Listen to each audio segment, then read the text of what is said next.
اب یہاں طاقت سے مراد صرف جسمانی طاقت نہیں ہے، بلکہ آپ کا علم والا ہونا، آپ کا پیسے والا ہونا، آپ کا مضبوط پکڑ والا ہونا، آپ کا صاحب اقتدار ہونا، اور آپ کا دنیا کی ہر فیلڈ میں سب سے نمایاں مقام پر ہونا، یہ مراد ہے۔ اسلام اپنے ماننے والوں کو دنیا کے ہر میدان میں سب سے ٹاپ لیول پہ دیکھنا چاہتا ہے۔ وہ اپنے ماننے والوں کو کسی بھی طور پر کمزور، مجبور اور لاچار دیکھنا نہیں چاہتا ہے۔ یاد رکھو، دنیا اگر ہماری دشمن ہے تو دنیا صرف ہماری راہوں کی رکاوٹ بن سکتی ہے، لیکن یہ دنیا کبھی ہمارا مقدر نہیں چھین سکتی۔ آپ دیکھیے، ایک بندہ تھا، وہ ایک بزرگ کے پاس آیا، اس نے کہا کہ حضرت آپ دعا کر دیجئے کہ اللہ ہمارے بچے کو لمبی عمر نصیب فرمائے۔ تو بزرگ نے اس بندے کو بڑی گہری نگاہ سے دیکھا اور فرمانے لگے کہ ٹھیک ہے، میں آپ کے بچے کے لیے دعا کرتا ہوں، اپنے نبی کی تمام امت کے بچوں کے لیے دعا کرتا ہوں کہ اللہ ان سب کو لمبی زندگی نصیب فرمائے اور اللہ سب کو لمبی عمر نصیب فرمائے۔ لیکن میرا سوال یہ ہے کہ اگر اللہ آپ کے بچے کو لمبی عمر دے بھی دے تو آپ کا بچہ یہ لمبی عمر لے کر کے کرے گا کیا؟ فیس بک چلائے گا، واٹس ایپ چلائے گا، شارٹس دیکھے گا، ریل دیکھے گا، اور کیا کرے گا بھائی؟ آج دیکھیے زمانہ ہمارے خلاف کتنی سازشیں رچ رہا ہے، اور دنیا آج ہمیں طنز مار رہی ہے، دنیا ہم پر ہنس رہی ہے۔ اور بلکہ آج دیکھ لیجئے ملک کے حالات پہ، کیا کل جو کچھ پروگرام ہوا، یہ ہمیں جلایا نہیں جا رہا ہے، ہمیں چڑھایا نہیں جا رہا ہے، لیکن پھر بھی آج ہمارے بچوں کی اور ہماری قوم کے رہنماؤں کی، ہمارے جھوٹے قائدین کی آنکھ نہیں کھل رہی ہے۔ بس لگے ہوئے ہیں اپنے اپنے میں، سب لوگ مست ہیں، نہ آج ہمارے پاس کوئی مضبوط قیادت ہے، نہ سیاست میں کوئی ہماری مضبوط پکڑ ہے، اور آرتھک استھتی، مالی حیثیت ہے تو دنیا دیکھ رہی ہے۔ پھر اگر ہم شکایت کریں کہ آج ہمیں کوئی عزت کیوں نہیں دے رہا ہے، ہماری کوئی ویلیو کیوں نہیں ہے، ہماری کہیں پہ گنتی کیوں نہیں ہوتی ہے، تو میرے بھائی جب تک ہم لوگوں کے لیے بوجھ بن کر کے رہیں گے اور انسانیت کی ضرورت نہیں بنیں گے، اپنی ذات سے لوگوں کو فائدہ نہیں پہنچائیں گے، جب تک اس سماج میں، اس دنیا میں ہماری کوئی ویلیو نہیں ہوگی، ہمیں کوئی نہیں شمار کرے گا۔ اور سماج کی خدمت کے لیے، انسانیت کی ضرورت بننے کے لیے، اور کسی دکھیارے، مجبور، بے سہارا کو سہارا دینے کے لیے آپ کو پہلے پیسہ کمانا پڑے گا، آپ کو علم حاصل کرنا پڑے گا، آپ کو سیاست میں آنا ہوگا، اور آپ کو ہر اعتبار سے اپنی قوم کو، اپنے سماج کو، اپنے گھر خاندان کو اور اپنے ملک کو مضبوط کرنا ہوگا۔ تب آپ کو دنیا ویلیو دے گی، اور اللہ رسول کی نگاہ میں بھی آپ اسی وقت محبوب ہوں گے جب آپ ہر اعتبار سے مضبوط ہوں گے۔ اللہ کے نبی نے فرمایا، المؤمن القوی خیر واحب الی اللہ من المؤمن الضعیف، کہ جو طاقتور مومن ہوتا ہے، مضبوط مومن ہوتا ہے، وہ اللہ رسول کی نگاہ میں ایک کمزور مومن سے زیادہ محبوب اور پسندیدہ ہوتا ہے۔ اب یہاں طاقت سے مراد صرف جسمانی طاقت نہیں ہے، صرف صحت مند ہونا نہیں ہے، بلکہ آپ کا علم والا ہونا، آپ کا پیسے والا ہونا، آپ کا مضبوط پکڑ والا ہونا، آپ کا صاحب اقتدار ہونا، آپ کے ہاتھ میں پاور کا ہونا، اور آپ کا دنیا کی ہر فیلڈ میں سب سے نمایاں مقام پر ہونا، یہ مراد ہے۔ اسلام اپنے ماننے والوں کو دنیا کے ہر میدان میں سب سے ٹاپ لیول پہ دیکھنا چاہتا ہے۔ وہ اپنے ماننے والوں کو کسی بھی طور پر کمزور، مجبور اور لاچار دیکھنا نہیں چاہتا ہے۔ میرے بھائی، اس لیے بچے تو بچے ہیں، سب سے پہلے تو ہم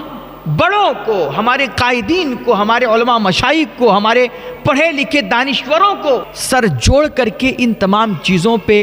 غور کرنا ہوگا، ملت کے مسائل کی فکر کرنی ہوگی، اور اپنی قوم کو آگے لے جانے کے لیے انہیں بہرحال کوئی نہ کوئی مضبوط لاہے عمل تیار کرنا ہوگا۔ اور بالخصوص اپنے سماج کی آرتھک استھتی کے لیے، مالی اور معاشی حالت کو مضبوط کرنے کے لیے ہمیں آپ کو ایک ٹھوس قدم اٹھانا پڑے گا۔ یا آج ہمارے یہاں جو شادی بیاہ کے موقع پر، جہیز کے نام پر،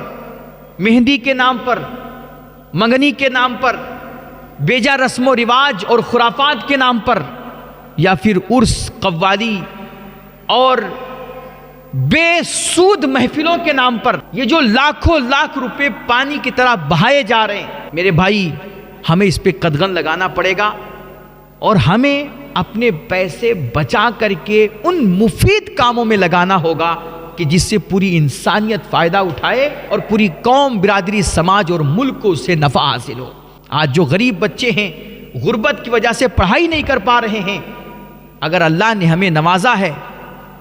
تو کوشش کریں کہ ہمارے گھر میں، ہمارے خاندان میں، ہمارے رشتہ داروں میں یا ہمارے گاؤں گھر محلے میں کوئی ایسا بچہ ہے جو پڑھنے کا شوق رکھتا ہے، تعلیمی رزلٹ اس کا اچھا ہے، لیکن اپنی غربت اور افلاس کی وجہ سے وہ پڑھائی نہیں کر پا رہا ہے، تو ہم محنتیں کر کے پیسہ کما کر کے اس بچے کی فیس ادا کر دیں، اس کو کاپی کتاب اور بیگ لے دیں، اس کی ضرورت کے سامان اس کو خریدوا دیں۔ کوئی غریب بچی ہے جس کی شادی کا انتظام نہیں ہو پا رہا ہے، اس کی ہم شادی کا انتظام کر دیں۔ کوئی مریض ہے بیچارہ، کسی بڑی بیماری میں مبتلا ہے اور اس کے پاس اپنے علاج کے لیے پیسے نہیں ہیں، تو ہم سب مل کر کے تھوڑی تھوڑی اس کی مدد کریں، اس کے دوا پانی علاج کا انتظام کر دیں۔ تو اس طرح جب ہم ایک دوسرے کا خیال کریں گے، ایک دوسرے کے بارے میں سوچیں گے اور انسانیت کی محبت بسا کر کے اپنی قوم، سماج، برادری کو آگے لے جانے کی کوشش کریں گے، تو جب ہماری برادری آگے بڑھے گی تو ساتھ ساتھ ہم بھی آگے بڑھیں گے۔ جب ہمارا ملک ترقی کرے گا تو ہم بھی ترقی کریں گے، اور جب ہمارے ملک کا دنیا میں نام روشن ہوگا تو ہمارا بھی نام روشن ہوگا اور دنیا ہمیں سلیوٹ مارے گی۔ اس لیے تنقید نہیں، الزام نہیں، اپنی ناکامی کا ٹھیکرا ہمیں دوسروں کے سر نہیں پھوڑنا ہے، بلکہ ہمیں محنت کرنی ہے، ہمیں جد و جہد کرنی ہے، ہمیں پسینہ بہانا ہے۔ یاد رکھو، دنیا اگر ہماری دشمن ہے تو دنیا صرف ہماری راہوں کی رکاوٹ بن سکتی ہے، لیکن یہ دنیا کبھی ہمارا مقدر نہیں چھین سکتی ہے۔ آپ اپنے وقت کی پابندی کیجئے، آپ اپنے وقت کو مفید کاموں میں لگائیے،